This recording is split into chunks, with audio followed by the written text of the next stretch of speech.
Assalamualaikum warahmatullahi wabarakatuh. Salam sejahtera untuk kita semua.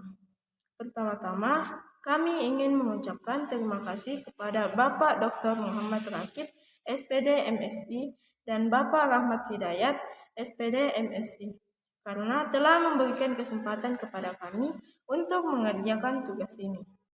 Perkenalkan, kami dari kelompok 13 kelas D Prodi Bisnis Digital, Fakultas Ekonomi dan Bisnis Universitas Negeri Makassar. Perkenalkan, saya Mawar serta rekan saya Emma dan Chelsea Christine Siola. Kami akan membahas mengenai materi ekonomi internasional. Berikut penjelasannya. Pengertian ekonomi internasional, cabang ilmu ekonomi yang mendalami semua tentang hubungan ekonomi antar negara disebut ekonomi internasional. Dapat diartikan, ilmu yang mempelajari tentang pengalokasian sumber daya langka untuk memenuhi kebutuhan masyarakat yang bersifat global, disebut ekonomi internasional. Dengan kata lain, konflik pengalokasian sumber daya dipertimbangkan dalam kaitannya dengan pelaksanaan ekonomi di antar negara. Selanjutnya, ruang lingkup dan manfaat ekonomi internasional. Ruang lingkup ekonomi internasional menjangkau ekonomi mikro dan makro. Secara umum, pembahasan ekonomi internasional meliputi perdagangan dan keuangan internasional. Adapun manfaat melakukan ekonomi internasional yaitu memperoleh barang yang tidak dapat diproduksi di negeri sendiri, memperoleh keuntungan dari kegiatan ekspor-impor, memperluas pasar dan menambah keuntungan, pengetahuan teknologi modern, memperoleh devisa negara, memperluas kerjasama antar negara. Selanjutnya, kebijakan ekonomi internasional. Kebijakan ekonomi internasional yang dilakukan pemerintahan diantaranya subsidi kredit ekspor, kebijakan perdagangan proteksi, dumping dan diskriminasi harga, politik dagang bebas, kuota, subsidi, tarif, dan masih banyak lagi. Instrumen kearifan ekonomi internasional. Kearifan ekonomi internasional ialah kearifan berbentuk suatu kegiatan pemerintahan untuk saldo transaksi, sementara beredar dari neraca pembayaran internasional, khususnya mengenai ekspor mengimpor barang maupun jasa. Kearifan pembayaran internasional ialah kearifan yang berbentuk suatu kegiatan pemerintahan terhadap saldo modal dalam neraca pembayaran internasional, misalnya pemeriksaan lalu lintas devisa. Kearifan luar negeri ialah kearifan pemerintahan yang berkaitan atas bantuan pinjaman, bantuan yang bertujuan demi membantu rehabilitas serta pembentukan dan bantuan militer terhadap negara lain yang membutuhkan. Selanjutnya, hubungan ilmu ekonomi global dengan ilmu ekonomi umum. Dalam keilmuan perekonomian global, terdapat beberapa bagian adanya faktor praktis maupun faktor ilmiah. Aspek keilmuan perekonomian internasional ialah bagian atas ilmu perekonomian atau setelah cabang keilmuan perekonomian internasional dan bagian yang berdasar sifatnya mampu digunakan sebagai objek otonom. Ekonomi internasional banyak berkaitan dengan masalah keadaan penghasilan nasional. Maka dari itu, perekonomian berhasil dikategorikan dalam ekonomi makro, yang merupakan bagian tentang perekonomian yang mempelajari persoalan ekonomi secara keseluruhan. Atas dasar dalam keilmuan perekonomian, terdapat beberapa bagian besar yaitu 1. Dalam keilmuan perekonomian deskriptif, merupakan bagian dari keilmuan ekonomi yang memfokuskan pembahasan dalam kehidupan ekonomi ataupun ilmu perekonomian. Yang kedua, dalam keilmuan perekonomian teori, bagian dari perekonomian yang secara teoritis proses kehidupan yang sebagaimana sistem perekonomian hidup dan dapat berfungsi. Teori perekonomian dibagi menjadi dua, yaitu ekonomi makro dan ekonomi mikro. Yang ketiga, dalam perekonomian terapan, telah menerapkan prinsip-prinsip umum tentang penyelidikan yang diberikan untuk perekonomian teoritis akan menjelaskan penyebab peristiwa dalam perekonomian deskriptif. Selanjutnya, persekutuan ekonomi internasional.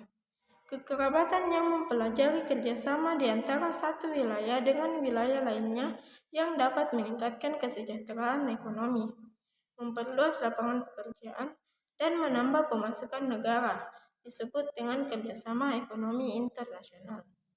Dampak dari adanya kerjasama ekonomi internasional ada dua, yaitu pengaruh positif dan negatif. Pengaruh positif adanya persekutuan ekonomi internasional adalah lancarnya perdagangan internasional maupun regional, kestabilan harga antara permintaan dan penawaran, dan meningkatnya pendapatan suatu negara serta sumber daya manusia. Dampak negatif ekonomi internasional yaitu penduduk lokal cenderung menyukai produk buatan luar negeri daripada buatan lokal. Pasar lokal dapat dikuasai negara asing. Kemudian bentuk kerjasama ekonomi internasional terbagi atas 3 kelompok, yaitu 1. Kerjasama ekonomi antar dua negara atau bilateral. Kerjasama yang terjalin antara dua negara disebut kerjasama bilateral. Contohnya Indonesia dengan Singapura. Yang kedua, kerjasama ekonomi regional. Kerjasama yang terjalin antara beberapa negara dalam kawasan atau wilayah. Contohnya APEC dan ASEAN. Yang ketiga, kerjasama ekonomi multilateral. Kerjasama yang terjalin antar beberapa negara tanpa batasan wilayah maupun kawasan tertentu. Contohnya WTO dan PBB. Pengertian perdagangan internasional. Menurut Kamus Ekonomi, perdagangan internasional adalah perdagangan antara dua negara atau lebih. Perdagangan internasional semakin penting dalam berbagai hal seperti membantu pengadaan barang-barang modal untuk meningkatkan perkembangan industri dalam negeri. Perdagangan internasional dapat terwujud jika terdapat permintaan serta penawaran di pasar internasional. Pengertian perdagangan internasional. Menurut Kamus Ekonomi, perdagangan internasional adalah perdagangan antara dua negara atau lebih. Perdagangan internasional semakin penting dalam berbagai hal seperti membantu pengadaan barang-barang modal untuk meningkatkan perkembangan industri dalam negeri. Perdagangan internasional dapat terwujud jika terdapat permintaan serta penawaran di pasar internasional. Yang berikut teori perdagangan internasional. Yang pertama, teori keunggulan absolut Adam Smith. Menurut Adam Smith, perdagangan antar dua negara berdasarkan pada keunggulan absolut. Apabila satu negara memiliki keunggulan absolut dalam memproduksi suatu komoditas daripada dua, dan negara dua juga memiliki keunggulan dalam memproduksi suatu komoditas yang tidak dapat diproduksi oleh negara satu. Hal ini dapat dimanfaatkan oleh kedua negara untuk saling berbagi hasil sehingga jumlah produksi meningkat, begitupun keuntungan juga ikut meningkat. Yang kedua, teori keunggulan komparatif. Menurut David Ricardo, perdagangan internasional terjadi akibat adanya perbedaan pendapat mengenai keunggulan komparatif antar negara.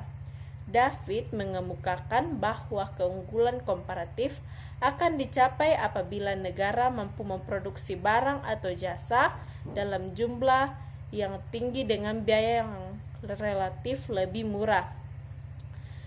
Yang ketiga yaitu teori ekonomi merkantilisme. Teori ini diperkenalkan oleh Victor de Riquet dan Marquis de Mirabeau pada tahun 1763.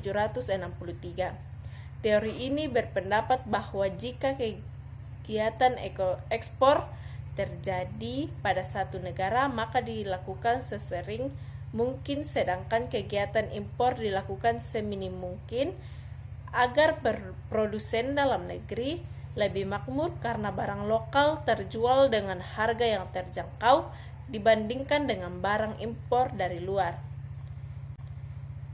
Yang berikut, faktor-faktor terjadinya perdagangan internasional. Yang pertama itu inflasi, yang kedua kebijakan pemerintah, yang ketiga perbedaan kondisi geografis, yang keempat adanya pasar bebas, dan yang kelima adanya perbedaan teknologi.